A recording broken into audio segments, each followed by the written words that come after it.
tubahaye ikaze mwese abakunzi b'ibiganiro bya Ardoan ndetse namwe mwese mudukurikira aho muri hose. Amahoro y'Imana nakomeze kubana namwe. Ntago ndi umushyitsi cyane hano hantu, dusanzwe tubana kenshi. Reka mbabwire ngo kubatanzi amazina ni Emmanuel Nyirurugo. Turi kumwe nande? Muri kumwe na Giselle Mfurayase. Mfurayase. Mfurayase, tuguhaye ikaze. Murakoze cyane kamikaze. Mfurayase ntago ari mushya hano hantu, no musabwa. No mushyitsi musangwa kandi nanjye no mushyitsi musangwa. So mbere na mbere rero reka tubabwire ngo kora subscribe, or like ndetse na comment, utibagiwe na share kugira ngo iki kiganiro kigere kure hashoboka.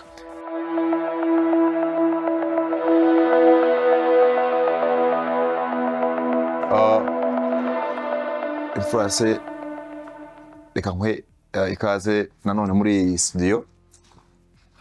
Murakoze cyane. Nifuza ko twaganira, hari ibintu tugenda tubona bitandukanye ku bajene bashaka. Reka tuvuge, ndumva nifuza ko twavuga ku kintu kijyanye n'urushako cyangwa urugo. Urushako ngira ngo ni ijambo, sinzi niba ari ijambo ryumvikana cyane, ariko urugo ndumva byumvikana. Pana kubaka inzu, kubaka urugo. Yego.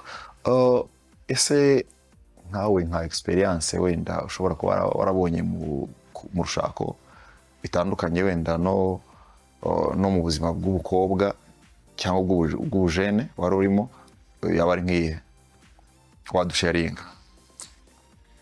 Okay, experience ntago ari nini cyane, ariko iyo mfite ndinda irahagije. Ariko gushaka, tanza turebe gushaka se ni byiza, se hari ibibi bibamo. Ku muntu washatse, nka urugero nkanjye, kuri njyewe ni byiza. Yego. Ni byiza kubera ko nungutse umuryango mushya, mva mu nari ndimo nkiri umwana, nanjye nubaka uwanjye mushya, nshaka umugabo, tubyara n'abana. Okay. Ibyiza se bindi ubona wabonye umaze gushaka wadusharingaho gake? Ibyiza, icyambere navuze kunguka umuryango, abana bari kumwe na papa wabo na mama wabo. Ikindi, aho wari uri nyine hasa nkaho uteye intambwe. Nimba wari umukobwa wabaye umumama, hari inshuti wunguka. Yego, hari inshuti wunguka nyinshi. Hari uko abantu bagufata, iyo bashatse bagufata nk'umuntu ukuze cyane cyane ko niyo waba uri muto. iyo bashatse bagati uyu muntu yakuze. Hari ibyo abantu bakuru bakagutumira mu bintu bijyanye n'ubukwe, ibitekerezo bagatangira kujya bakubaza. None twebwe ko badutumira kandi turashaka? Yego, barabatumira, ariko uzarebe nta kizere badufitiye. Kirahari, ariko cyane cyane urubyiruko, ego barabatumira, ariko ababyeyi nabo bafite inshingano nyinshi, cyane cyane kuganira ku muntu ugiye kurushinga bwa mbere. Handi bakura ngo ni blood shower, ndi kumva ari blood shower. Akenshi uzasanga ni ababyeyi baganiriza umukobwa ugiye gushaka, ugiye kujya muri urwo rugo. Ese niba wenda ntagiye kure, ubundi biracyabaho biriya bintu byo kwicara bakaganiriza? Tujya twumva mu mateka kera ko byajyaga, ubwo byamaze kuba amateka ko hashize igihe kinini. Biracyabaho ibintu byo kwicara bakaganiriza umukobwa bakamuhana mbere ko ajya kubaka? Ubu ngubu sinzi, imbere byabagaho by'umwihariko, ba nyirasenge bakaba bahari, ba nyina wabo, muri famiye cyane cyane nibo bagiraga icyo kintu. Ariko ubu basigaye barabihinduye ngo babyita blood shower, nicyo kintu navugaga. Ariko ndakeka blood shower hajyamo abasista, abakobwa, urungano rw'umukobwa. Hajyamo urungano rw'umukobwa, ndabyumva. Naho ariko urumva ngo baba bagiye kugirana inama, ababwira ati ndabasize ngiye gutera iyindi ntambira yindi muri make bari kubasezera ariko marene hari aho bagera bakagira marene buriya ikintu nawe abashinzwe kuba yaganiriza uwo mukobwa ugiye kurushinga, akamubwira hari ibyo uzakora, hari ibyo uzahurirana mu rugo bidasanzwe, uko uzabigendamo cyangwa uko uzabikemura. marene nawe ndikumva ariko urwo ruhande rwa ba nyirasenge na nyina wabo mu gihe batabonetse.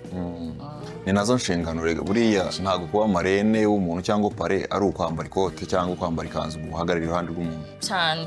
Njyewe mba numva ari ikintu cya mbere ari ukumugira inama, wakamugira inama ukamuheza no ku butunzi kuko wararwubatse kera wowe umaze hari aho umaze kugera, ukamubwira ibyo agomba kwihanganira. Tukiri kuri ibyo byo kwihanganira, mise nibaza mu rugo hari ibintu bibamo bitandukanye kuko buriya ntago ibintu byose biba ari uguseka cyangwa ari ibyishimo. Mu rugo hazamo n'ibibi, hazamo ibibazo, ariko nk'abajene badukurikiye batarashaka, ni iki wababwira ku bibazo umuntu ahura mu rugo n'uburyo ashobora kubyitwaramo?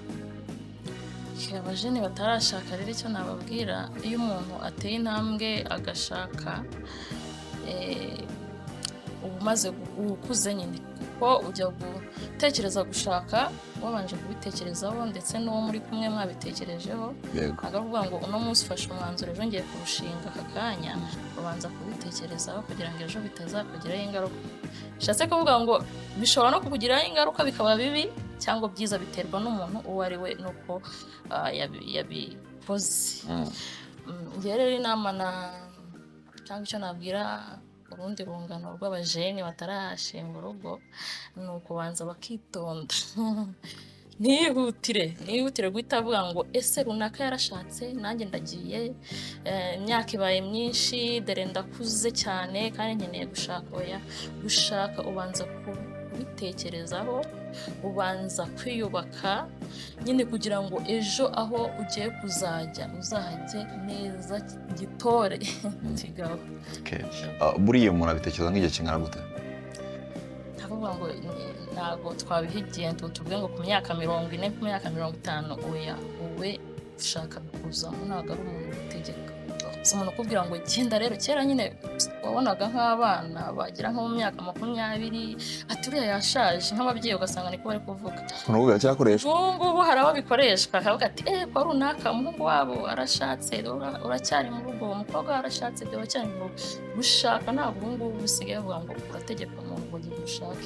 We ku giti cye niyumva bimurimo akumva koko yujuje ibisabwa, wowe niwe uzafata umwanzuro. nk'abakobwa bagendera ku kigare cya bagenzi babo bakavuga ngo umushuti wanjye arashatse nanjye reka nshake, n'icyo kintu wababwira cyangwa abavuga? Murakoze. Abakobwa rero ubona umushuti wawe arashatse, uravuze ati nanjye reka njyeyo, ikintu nababwira mureke kugendera mu kigare. Buri muntu wese afite uko mu buzima bwe ameze cyangwa se abutwara, cyangwa ukifuza kuba wamera nk'undi kandi ntabwo aba ari byiza. Wowe menya uruhare rwawe, wigendera ku rw'undi. Yego hari abazubatse kandi bikaba bimeze neza, ariko wigendera mu kiganiro ngo runaka aragiye nawe wumva uragiye. Oya, ubanza utuze, kubera ko ushobora kwihutira gushaka ejo ugasanga utangiye kugira ibibazo runaka. None se nk'ibibazo, hari nk'ikibazo kibaho mu rugo gishobora kutihanganirwa hagati y'abantu babiri bashakanye? Kuri wowe ni nk'iki uba wumva nk'ikintu gishobora kuba hagati mu rugo ukumva ko kukihangana kigoye? Kukihanganira ni ukudashobora gukora icyo wiyemeje, inshingano runaka z'urugo utazikora ubangama cyane. Nimba muri kumwe n'umugabo wawe akaba mutumvikana ku bijyanye n'inshingano z'urugo, urumva icyo kintu kizababaza kutumvikana. Ariko ntekereza yuko bajya bavuga ngo nta kosa na rimwe rishobora kuba mu rugo ridashobora gukansonerwa cyangwa kwihanganira. ubundi aba bana ari babiri ntabwo habura akantu, ariko ikintu nabonye kibi kibaho ubwumvikane. Ubundi iyo bwabuze buri umwe akora icyo ashaka undi agakora icyo ashaka, icyo gihe biragorana guhuza. Okay. None se ko hari abantu usanga babayeho mu buzima nakita nko guhangana n'ubuzima, ni ugasanga nk'umuntu umwe wenda yakoreye undi kosa cyangwa hari ibintu batumvikanamo cyangwa badahuza, kugera ubwo wenda umwe ashobora nko gufata nk'icyumba cye. Nyine ishusho yo mu rugo, twebwe nk'abantu bataragira turashaka kumenya ishusho yo mu rugo. Why nyine umuntu ashobora kugira ishusho yo mu rugo ikaba itari nziza, ariko nyamara yagera hanze ugasanga nyine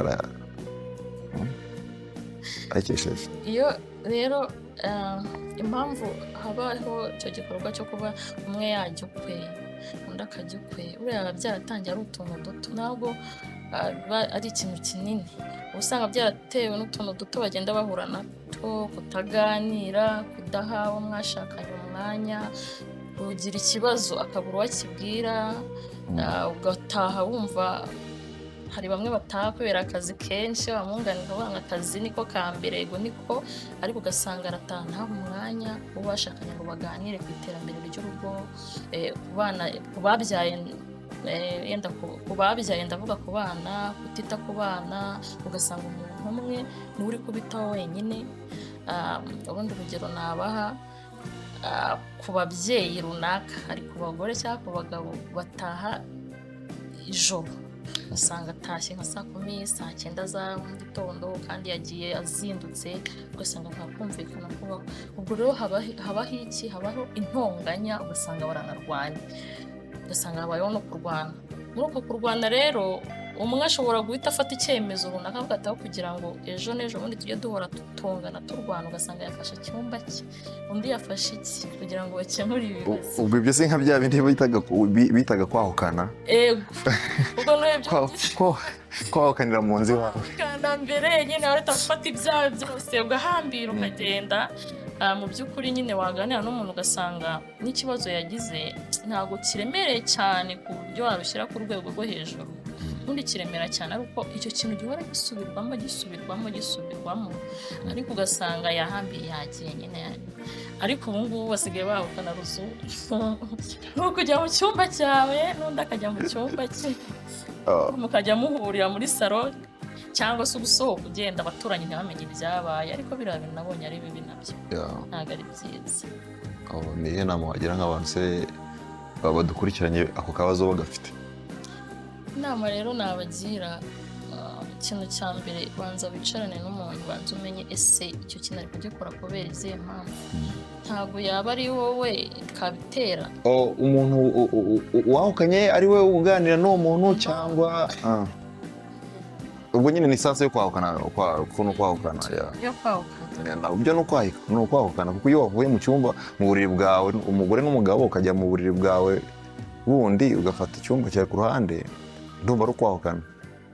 Se urumva hari aho bitandukanye no kuva aho ngaho ujya iwanyu? aba ari ukwahukana, ariko nyine ubundi ushaka gukemura ikibazo, ikintu cya mbere urabanza ukamuhamagara, deja aba akiri aho ngaho nta nubwo aba yagiye, mukabanza mukaganiraho nyine ukamenya ese wowe ubwawe ugaca bugufi, umwe abananiwe guca bugufi uwundi.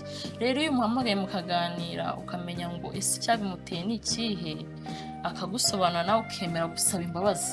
Ubundi imbabazi nizo za mbere, ukamenya gusaba imbabazi, wazimuha bigakunda nyine ukongera gusubira mu cyumba cyawe. Ariko hari ababikora, hari abakunda gukorera iryo kosa nyine ukabona nyine yararikomeje ararikora, nicyo kintu niyo mwasabana imbabazi nicyo kintu nyine umva ahora kuzengereza. Okay. Reka tubanze twibaze ngo why umuntu adashobora gusaba imbabazi. Nicyo wabwira umuntu udashobora gusaba imbabazi, kandi nanone impamvu umuntu yanga gusaba imbabazi ubona ibyaba ari nk'iyihe? Impamvu umuntu yanga gusaba imbabazi rero, buri muntu wese aba yumva ibyo ashaka gukora ari byo, akumva yuko nta muntu wamugira inama. Abantu akigira confidence cyane ku buryo namugira inama kumva ntabyumva. bya bintu n'amafuti y'umugabo nibwo buryo bwe. Ego ufite umugabo ngo ni bwo buryo bwe niko ariko mubajya n'abagore niko basigaye bameze. abagore twahawe ijambo ariko bidashatse kuvuga ngo wakwitwaza icyo uri cyo yenda ngo ube wakora ikindi kibi, ntabwo ari byo. Rero ku bagabo cyangwa abagore icyo nababwira, tega amatwi umuntu kugira inama nziza uri kumwumva, kugira inama mbi nawe uri kumwumva, ariko turasabwa gutega amatwi umuntu kumva icyo akubwira, nawe mugasharinga ibitekerezo, mbese mukarasa ku ntego y'ikintu cyiza mugiye kugeraho. Ariko usanga akenshi hari n'igihe ujya gusaba imbabazi umuntu wakanga kubuza umusaba. Hari abantu bateye gutyo, ariko njye ndakeka ko ikiba cyabaye burya turakara bitandukanye. Hari umuntu urakara ku kanya wamusaba imbabazi cyane akabyumva, ariko hari n'umuntu urakara bigasaba ko ubanza kumwihorera gakeya, akabanza agatekereza kareba icyabiteye. Hari umuntu ubanza gutekereza kugira ngo uze kubona kumuganiriza. Ariko nanone twibuke yuko gusaba imbabazi uhatiriza atari byiza. Nanone hari igihe ushobora gusaba imbabazi umuntu uri kumuhatiriza ugasanga nibwo we arakaye cyane kurushaho, kandi we noneho iyo unamwihorera we ukamubwira ati sorry ku byabaye, yari gutuza akanaguhereza imbabazi. Kuko gusaba imbabazi ku muntu uri guhatiriza, hari umuntu nanone ukora ikintu avuga ati nimusaba imbabazi mu kanya arahita ambabarira, akabigira rimwe kabiri gatatu. Nanone icyo ngicyo cyo guhatiriza ntabwo aba ari uguhatiriza, ahubwo ni uko uzisaba ese uzimusaba ute, ese biba byagenze gute. Ntabwo ari ikintu uhora ukora buri munsi. Yes, akamenyero. Yego waramenyereye uvuga ati uriya nimusaba imbabazi nuko ndambabarira, uriya nimusaba imbabazi ni nkora iki ngiki nuko. Icyo ngicyo izo ni imbabazi z'agahato. Banza tuze, nimba ikosa musaba imbabazi uno munsi, ejo ntuzayisubire niyo warigwamo, ariko atari buri gihe. Bivuze ngo uko byagenda kose, wowe muntu ukora ikosa ukarisabira imbabazi, ejo ukarisubira imbabazi, ubigira akamenyero gahoraho buri gihe, ntabwo ari ikintu cyiza. Ugomba gutuza ukabanza ukitekerezaho, ndetse n'uburyo bwo gusaba imbabazi, abantu bamenye n'uburyo bwo gusabamo imbabazi. Hari umuntu umwe wigeze kutuganiriza aratubwira ngo niba ugiye gusaba imbabazi menya ngo umuntu ugiye gusaba imbabazi wenda akunda iki. Ni akantu kameze nka kabituga ko mu mubano hagati y'umuntu n'undi, ukavuga ati wenda yari sabye ko namugurira wenda isakoshi, niba ari umugore wanjye nkaba namukoreshereje, umushyira agasakoshi keza cyangwa ukamushyira izo ndabo, ubundi nibwo buryo bwo gusaba imbabazi. Uremeranya nawe? Noneho abantu batazi gutanga keya. Bana yanjye, abagore dukunda keya kandi n'abagabo murazikunda pe, turabizi. Ariko mu gihe wakoshereje umuntu ukaba hari akantu umushyiriye, ukabanza nyine akumva ko imbamutima ze urabanje urazikurura neza, amarangamutima ye, biba byiza pe. Ikibazo ni kimwe Jize, usanga abantu benshi bakunda keya baba batazi kuzitanga. Kuriya se nibyo. Umuntu wamuhaye keya umva nawe yaziguha, ahubwo ikintu kibi umwe usanga ari uzitanga gusa, ashaka nyine ashaka arazikeneye, ariko ntabwo azi kuzitanga. Yego, icyo nicyo kibazo rero. Urumva nyine uri gukonsoma undi muntu umumaramo keya ze afite, kandi yakanazihaye nibura za zindi wamwimye akazihereza. Ibintu gusenya ko n'ibyo nanone ibyo kudatanga keya. Ugasanga uri mu rugo, urugero wenda ku mugabo cyangwa umugore, ndajya ntanga ku ngero zombi, naza gukomeretsa umuntu usanga yenda ku mugabo. Urugero ku mugabo urakinira gusohoka, agasohoka wenyine, umugore yasigaye mu rugo cyangwa wenda agiye no mu kazi, ariko yagusaba kujya musohokana, ukavuga ati oya ntabwo ari byo, n'umubyeyi ugomba kwita ku bana, ntabwo ibyo gusohoka ari umuntu. Kandi ugasanga nawe arabikeneye, wowe ukabyirengagiza wagiyeyo, ariko ntukenere ko mwagisohoka. Ese kuki utasohokana n'uwo mwashakanye no kubera iki? Ese kuki nyine utamuha uburenganzira bwe nawe ngo yumve ko ese buriya si ukutaba proud? Akenshi niba ari proud, niba ari uko umuntu aba atinya ntabwo mbizi, ariko abenshi usanga atari proud yawe, usanga yasohokanye n'undi. Akenshi biranamenye n'ubimenya. Ndakeka ibyo bintu bishobora kuba byaterwa n'uko umuntu atari proud y'uwo bashakanye, kuko gusohokana n'undi muntu usize uwo mwashakanye ndumva ari ugutinya kwerekana ngira ngo uwo mwashakanye ahari. So ariko hari n'abavuga yuko kenshi nyine kurinda nk'abagabo, kwirinda gusohokana n'umugore we biba ari ukwirinda kubararura, ko bararuka bakararukira aho ngaho mu mahoteli cyangwa mu tubari. Barakuvuga ngo ni ukugira ngo ntakuraruka, uriya n'ubundi hararuka wari wararutse. Ntabwo umuntu niwe wimenya umutima we ndetse n'ibyo akora, ntabwo ibyo ngibyo byatuma umuntu araruka, kuko n'ubundi usanga ahenshi ngo zijya zisenyuka, ugasanga wowe wanze kumujyana, waciye inyuma ajyanye n'undi, kandi n'undi aho wanze kumujyana nawe azahagera rimwe na rimwe ntunabimenye nawe ubwawe, baravuga ati nahimye umuntu, ari uducenga twagutse turanga. Rero keya rwose tuzihane. Ndumva mpise ngira ikibazo cy'amatsiko gikomeye kandi uramutse nk'umugabo wawe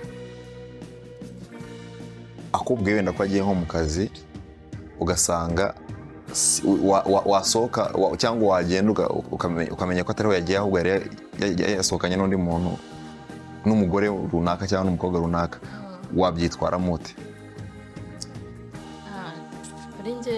Basohokanye pana kuguciye atavuze ngo yaguciye inyuma, ari ugusohokana gusa, wabyitwaramo gute? Buriya rero ari bonyine, baba ari bonyine. Yego. Buriya rero kuba warashatse wenda hari izindi nshuti uba ufite ku ruhande mwabyirukanye, hari inshuti ufite mukorana, gusa kuri nzenda ku ruhande rwanjye nshobora kubanza nkababara, ariko nongeye gutekereza ushobora kuba bahuye uko bakorana, akifuza ko basohokana biri aho bagasangira, ariko bitari deep cyane, kuko hari akamenyero nanone, ejo mwasohokanye, ejo ndongera mubonye niwe, ejo niho nababara cyane birenze. Ariko utarajya kure, ngenda atekereza yuko umugabo cyangwa umugore aba yabikora abikwereka atabigushe, n'ubu nta kibazo cyakabaye kibamo. Kuba wakora ikintu babanje kuganira n'umuntu, no way, ntapana kuvuga ngo yabanje kukiganira, akabikora nyine nta kibazo. Tuvuge urugero, wenda agize gahunda itunguranye, wenda nk'umukozi bakorana wenda, cyangwa inshuti ye ya kera, cyangwa inshuti yo mu bwana iramuhamagaye, musabye ko bahura, aho rero bagahura bakaganira, kandi ntabiguhishe nyine, niba ari n'amafoto ukayabona ko basangiye, cyangwa wenda yakapostinga ati wakoze mushuti wanjye. Kuki abagore kandi ako kantu kajya gakunda kubavuna no kubagora, ufuha ukundura nkamufuhira, hano burasi ni urukundo koko, cyangwa ahubwo ni uguhangayika no gutekereza yuko ahubwo uwo muntu ashobora kuba hari ibyo agiye kunyaga. Rero bisaba buriya uko nabisobanura, buriya kireke yari akamenyero ahora akora. Hari umuntu uba uzi kuvuga ati byanga bikunze, ubu nimba yagiye mwe n'icyane, ariko bitewe n'uko wamubonye, uko umuntu yakweretse biguha ishusho y'ibyo uri kubona. Igihe icyo gihe yasohotse n'inshuti ze nta kibazo, ahubwo ikibi ni ukuba yambeshye ngiye mu kazi, kandi rero ntabwo ari mu kazi yagiye, ahubwo yigiye. No we, ashobora kuba ari akazi, akazi ko gutemberana n'umukobwa. Yego. Okay, abantu badukurikiye mutubwire ukuntu mubyumva. Uramutse usanze umugabo wawe cyangwa umugore wawe yasohokanye n'undi mugore, cyangwa yasohokanye n'undi mugabo, ubwo nyine umugabo ku mugore cyangwa umugore ku mugabo, wabyitwaramo gute? Ese ntashobora kuba bagiye kuganira akazi ku bijyanye n'akazi? Ese ntashobora kuba wenda ari business runaka bashobora kuganira muri ako kabari cyangwa muri iyo hoteli? So mutubwire ko mubyumva. ariko njye ukuntu mbyumva numva ko akazi igihe cyose gakorwa cyangwa wagakora mu buryo bumwe cyangwa ubundi. So rero niyo mpamvu njye numva ko umugore wanjye, njyewe mfite umugore akambwira ngo ngiye mu kazi, so narangiza naca wenda ahantu nko ku bare cyangwa ku hoteli ngiye kunywa agafanta cyangwa agacupa, nkamusangayo, numva ko ntakabigize intambara, ahubwo natuza. Njyewe wenda ari nacyo ngitekerezo nifuza cyangwa inama nifuza guhereza n'abantu, mwirinde gufuha byihuse, kuko buriya iyo ufushye by'ako kanya cyangwa byo kuvoma hafi, biriya bintu ntabwo ari byiza, byangiza umubano, kuko n'uwo muri kumwe abona kutamwizera. So ahubwo ikintu kimwe cyiza mbona mwakora ni ukubanza ugategereza ukamenya ngo ese ni iki kijya mbere n'iki gikurikiraho, kuko nshobora gusohokana n'uwo mukobwa wenda ari deal runaka tugiye gupanga cyangwa ari gahunda z'akazi, ahubwo se ndaje ndabikubwiye, yego ndaje turabiganiriye, ntwaye umwanya tubiganiriyeho. So abagabo nanone nabo bagire defo iyi ngiyi, reka abagabo nabo tubagarukeho tubavuge. Abagabo bagira defo iyo ufatiwe mu cyaha cyangwa mu cyuho atari n'icyaha, ugasanga wenda nk'umugore amugoye igitumo ari kumwe wenda n'undi mugore cyangwa n'undi mukobwa, ugasanga mushobora kare ese byimba cyane nyine ntashake kuba yasobanura ibyo bintu. So ntabwo ari byiza, ni ikosa nyine. Abagabo babikora babireke kandi babigabanye, ariko abagore nabo bafuha cyane babireke. Akenshi bakunda kuvuga ngo gufuha, niko bakunda kuvuga ngo gufuha, ngo iyo umuntu ngo afuha ngo aba afite ubwoba bw'uko ngo umuntu yakora icyo nawe yakora. Ugafuhira umugabo wawe ko ashobora kuba yasohokanye n'uwo muntu cyangwa yaguca inyuma, kuko nawe ushobora kuba wabikora. Akenshi niko bajya bavuga. None wowe byumva gusa kenshi baravuga ngo icyo umuntu akora baratinya ko n'undi yagikora, ariko njyewe ntabwo nemeranye nabo.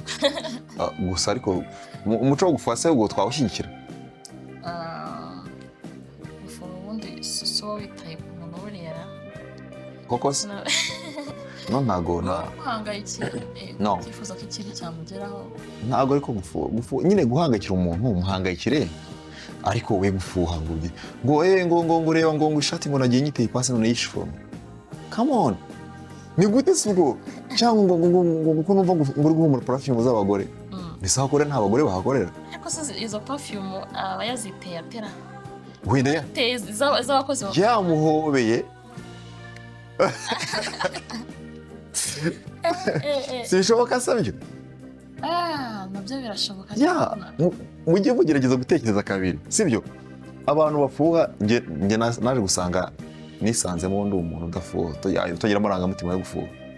Bakunda kumbwira ngo wasanga nta rukundo byashoboka, ariko njye mba numva atari ko byakagenze, kuko gufuha buriya ni umuco mubi, kuko iyo ufuhira umuntu umutera umujenge. Ubwo nyine ndashaka kugaruka wenda ku byo nzi, nkanjye nk'iyo nkundana n'umuntu nkabona aramfuhira cyane, birambangamira cyane, ahubwo nkumva nyine ni amakosa kuri we ari gukora kurushaho.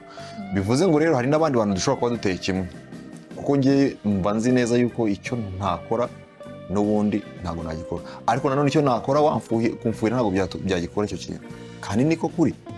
Icyo umuntu yakora nese umuntu aramutse aje ukamubwira ngo mbwira ngo Sandrine guhamagaye n'uwe cyangwa Gisele guhamagaye n'uwe, ako kantu ko muri phone rero ko nako kaba kagoranye. Biriya bintu by'amatelefoni rero bisenya ingo cyane. Ariko inama twagira abantu, njye nk'inama nagira abantu bakunda kugira umugore n'umugabo, so ikintu bita telefoni bajya bakigendera kure cyane. Ntukite kuvuga ngo umugabo wanjye ndamwizera cyangwa umugore wanjye ndamwizera, telefoni irinde kujya muri telefoni cyane. Ejo utazahura na motari, handitseho motari ukabona motari ngo nishimiye kuba twahuye sheri, ukambwira ngo motari. So kuba wenda yahuye nawe cyangwa yagize buri ikintu cyangiza umuntu nibyo wabonye cyane cyangwa ibyo wumvise. Buriya rero turamutse twigengesera kuba twagira ibyo tubona, byaduhereza amahoro n'umubano mwiza mu ngo zacu tukirinda gufata amatelefoni azabikora ejo ugira gutyo ukabona agafoto ka shira yagiye ku mazi n'abandi bantu ugahita urakara akaba ariho guturuka nyamara utabibonye byaguhera amahoro. Ni ikihe kintu mu buzima bwawe udashobora kwihanganira gishobora kubaho ntukihanganire nko mushako? Ikintu nshobora kutihanganira kubona kuba uri mu rugo nyine ugahora guhozwa ku nkeke. Guhozwa ku nkeke nshatse kuvuga ni ugukubitwa, gutukwa bya buri kanya, muri make ni ugutotezwa, ibyo ugomba mu rugo ntubibone. ngo hari n'abagabo babwira abagore babo ku by'imiterere yabo ugasanga iyo si itotezo. Utekerereza uritekereza bati nakuzanye umeze utya none dore ukuntu wangannye yenda yamushatse ashaka manike ejo arabyibushye ariko atangiye kujya bimubwira kandi se umuntu wariye neza agatekereza neza birizana biriye ugasanga aramuhoza ku nkeke mu mitekerereze ye arabwirwa amubwira uko ateye uko asa ntusaba n'abandi reba ukuntu ibyo ni bibi. Ni iki wabwira abantu babikora? Icyo nabwira abantu babikora rero ntibatuze. Warashatse umugore wawe umukunze cyangwa se warashatse umugabo wawe umukunze, nicyo kintu navuze cyo kubanza gutekereza ukavuga ati ese ngiye muri ibi bintu mbishaka bikunze, nta muntu uri kumbwira ngo genda, ninjye wijyanye nta muntu ujyanye. Ubwo rero iyo wafashe umwanzuro ugomba no guhanduringa nyine ibibazo biri kuvamo ndetse ukabishakira n'ibisubizo. Gira icyo ubwira abakunzi ba Rodoani mbere y'uko dusoza. Abakunzi ba Rodoani nabashimira cyane, ndabakunda. Imana ijye ibaha imigisha, mujye mukora subscribe, mukore like na share cyane pe, Imana izabaha umugisha na comment nyinshi cyane nyinshi. Mutubwire si ikiganiro cyari kimeze bite, mushaka ko bazazana abandi, ese ibitekerezo byanyu byose mubishyiremo nta kibazo, turahari kugira ngo badufashe natwe tubafashe. Nzira inama abasore n'abakobwa ngo nimba gushaka ni byiza ku muntu wabifatiye umwanya, ku muntu wabyumvikanye n'uwo bari gukundana, apana ibintu byo guhubuka. Aka kanya mbonye uyu musore deja dukundanye ukwezi kumwe tugenda, cyangwa se hari n'abakobwa wenda bashaka kubera ko batewe inda akavuga ngo ndahita nsanga uriya wayindeye.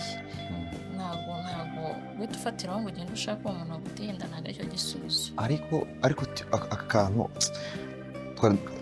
niba twakavugaho cyangwa tukazakavuga mu kiganiro cy'ubutaha, reka tukavuga gatoya tuzakasesengura neza ubutaha. Ni iki wagira cyangwa kubera iki abakobwa usanga bafata umwanya wabo wo kuvuga ngo banteye inda kubera ko uriya muntu yanteye inda, reka ngo mbe njye kubana nawe mu buryo bwihuse gutyo, kandi uwo muntu wenda unabimuhatiriza. Akenshi rero abasore batereta abakobwa, akenshi abasore buriya batekereza kure.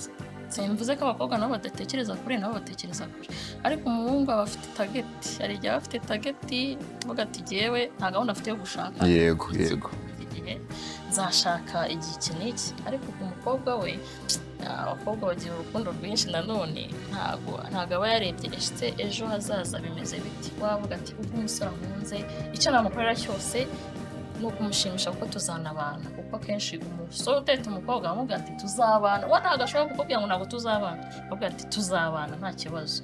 Rero ugasanga umukobwa kwifata biranze, bakoze imibonano mpuzabitsina idakingiye hamwe, usanga aratwise.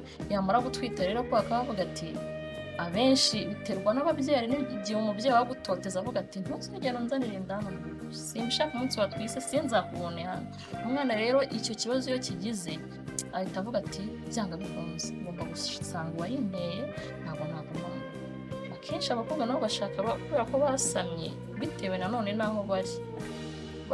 Uwo baganiriye ntabwo amuganirije ngo amubwire ati ibyo wibitse wonze urera umwana, wanze utekereza igihe cyo kuzashaka ni iki, ese igihe cyari kigeze. Ahubwo usanga nabo baterwa bashaka kubera ko nabo atari bo, kubera ko banze yuko hari ibibazo bazagirira mu rugo bari bagafata umwanzuro wo kugenda.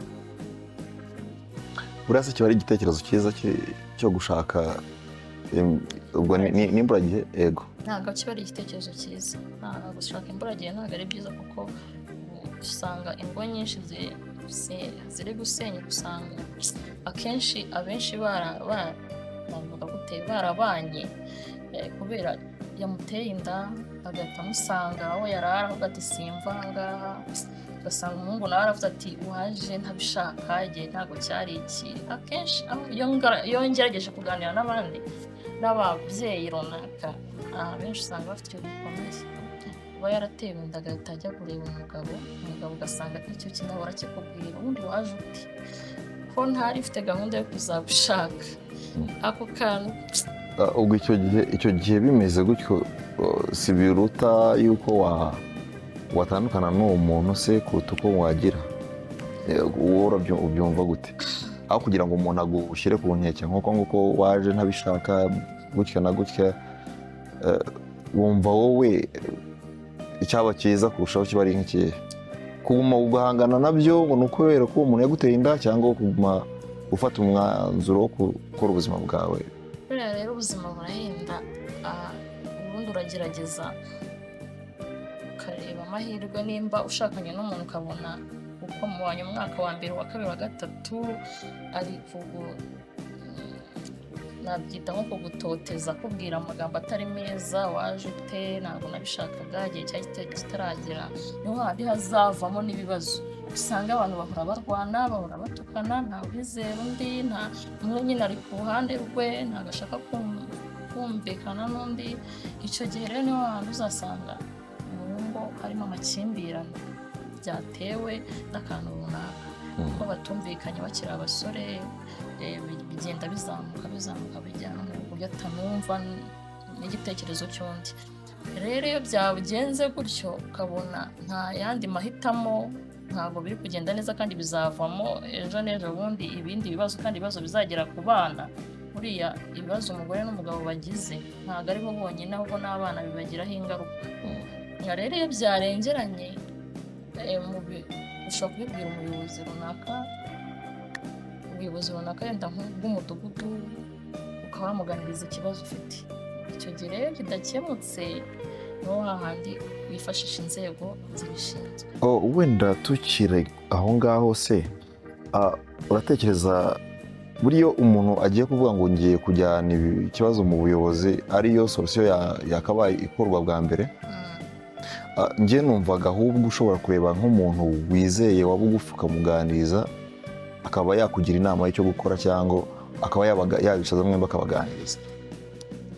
Aho ngaho yego nibyo, hari ukugira inama nziza, ariko tutirengagije ko hari inshuti ahubwo ishobora kuba ibona uri kurira bakavuga ati byiza cyane, ikaba itaguha inama yubaka, ahubwo ari iyo gusenya. Kuko baravuga ngo usenya urugo rwamutiza umuhoro, bajya bavuga.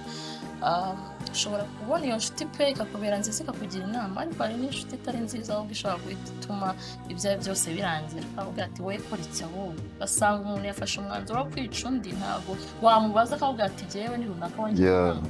Yego, kubera ko agahinda ke yagiye akarakamutura kose, nawe rero ko atishimiye uko abayeho, amubwiye indi nama itari nziza. Ubuyobozi ni bwiza kuko umeze nk'abaganga, ntabwo ikibazo cyajya kugitaranga ngo avuge ngo runaka.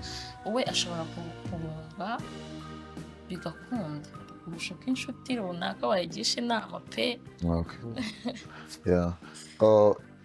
Ikindi kibazo nifuza kukubaza, nk'umukobwa ufata nk'inda akayigereka ku wundi muntu kugira ngo amushake, ashaka gushakwa muri ubwo buryo, akaba yagereka ko ku musore gushyira mu cyimbo cy'umusore ese wowe wabyitwaramo gute nk'umukobwa aramutse agushyizeho nk'inda kugira ngo umushake umugire umugore?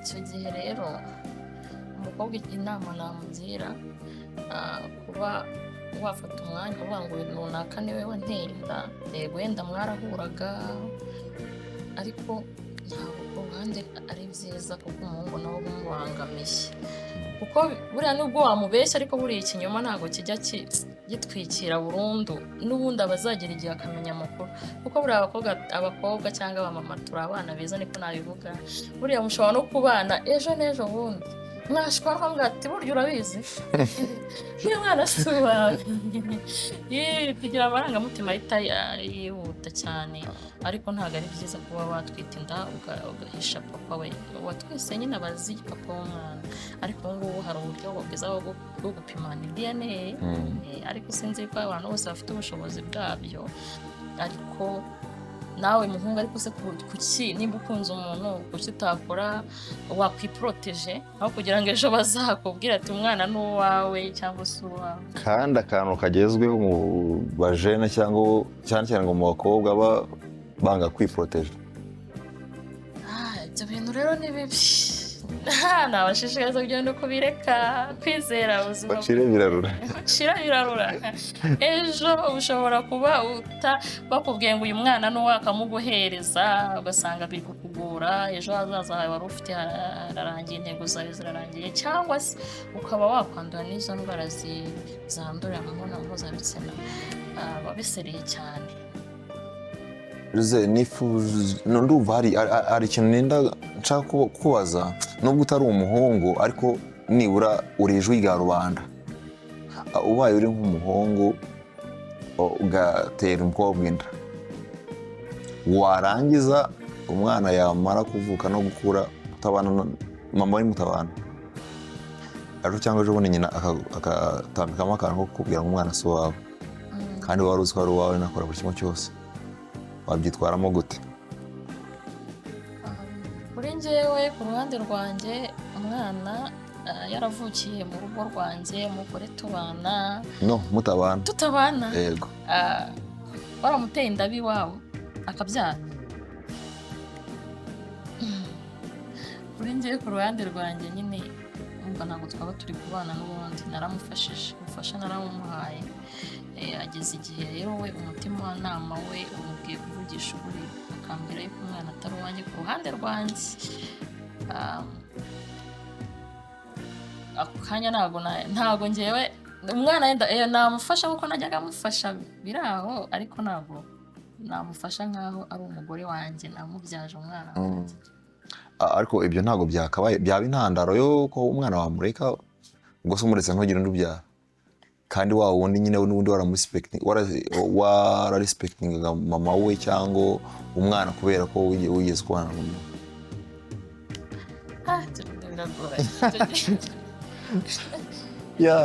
Umukobwa yakagombye ubundi kuko aba ari kubwira ngo umwana si uwawe, umwana bafite se, cyakoze yenda se adahari urakomeza nyine ukamufasha.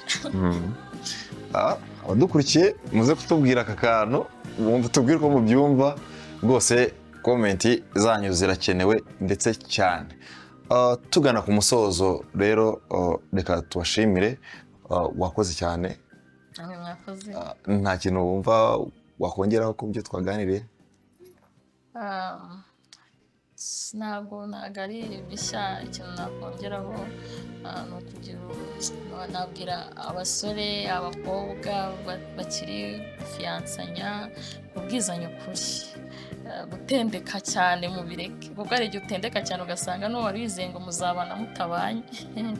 Ikindi nagira inama abagore n'abagabo kujya bumvikana ku cyo bagiye gukora mu rugo, nimba ari aho agiye akabanza kubwira mugenzi we kuko muba muri kumwe, ejo ushobora kugira ikibazo wagiye uwo muri kumwe ntabimenye, ariko wamubwiye ati ngiye aha, icyo gihe ashobora ati iki kibazo wakigiye aha ngaha. Ikindi nagira inama ku mugore n'umugabo mwirinde amatelefone ukumva ngo urashaka kugira ngo controle ibyo undi arimo icyo kintu kirasenya cyane, gituma hazamo kutumvikana mu rugo. Inama kare nyinshi, izindi nama nagira abarushinze ni ukugira inshingano zawe zigira izawe, nawe agira inshingano ze kandi muzishyire mu ngiro. Wikumva ko umuntu we ku giti cye afite inshingano ze, we ntazo ufite. Wikumva ko umwe ashobora kuguha keya undi we ntuzimuhe. Mwese mutangane keya kuko byose bigira ku byishimo kandi bikazabigeza ku ntego mwihaye. Ikindi nagiraho inama abarushinze ni ukwereka urukundo babyaye, kwereka urukundo abana mufitanye kugira ngo nabo ejo n'ejo bundi urwo rukundo bazarukurane.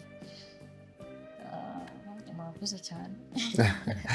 Gisele, wakoze cyane, wakoze kwitabira kandi nyine nakagaruka tuzasubira no mu bindi biganiro. Reka tubashimire mwese mwadukurikiranye, mukore subscribe kuri Arduan, comment, like na share, ikiganiro kigere kure hashoboka kandi mudukundishe abandi, mudukunde namwe mudukundishe n'abandi, kugira ngo tubashe kubaka societe nyarwanda. Babwira ngo mwirinde ibinyoma, mugwizanye ukuri, ikindi kandi keya, nyine keya ikora, keya iragaruka ahantu hose, muhane keya, mwitaneho, ikindi kandi mugerageze guhana umwanya hagati yanyu mwembi kugira ngo mubashe kubaka neza. Yari Emmanuel Nyirurugo, mwari muri kumwe, ibiganiro byacu nakagaruka. Ciao ciao.